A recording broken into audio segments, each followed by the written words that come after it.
stock market could face added pressure this week as we close in on tax day. Last year's run to record highs in the stock market turned into impressive capital gains for investors. However, the great year in the market means taxpayers will be writing bigger checks to Uncle Sam, forcing some to cash out on stocks to come up with money to pay the IRS. Historical data shows investors are more likely to sell around April 15th, following a year with big gains in stocks.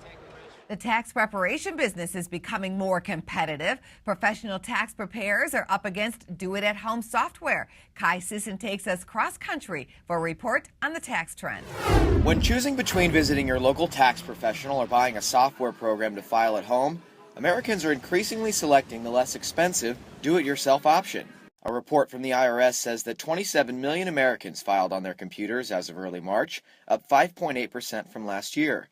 Tax professionals saw a slowing of business, down 2.2%. Traffic to irs.gov has also decreased, down 8.3% from last year.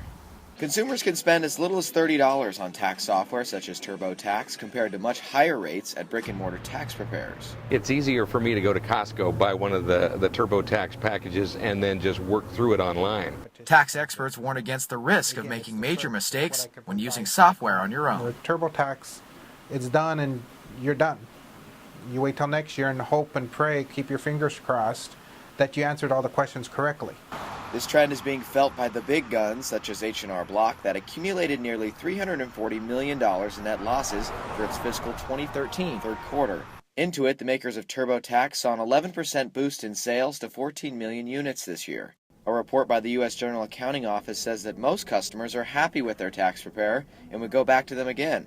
But with little government oversight in the industry, experts caution consumers when picking out a tax professional. I guess I'm putting more pressure on the consumer. Hey, know what you're getting into. Talk to people, see what fees are. Go to 2 or 3 preparers and find out what the fees are. In more complex tax situations, some filers are inclined to pay more just to be safe.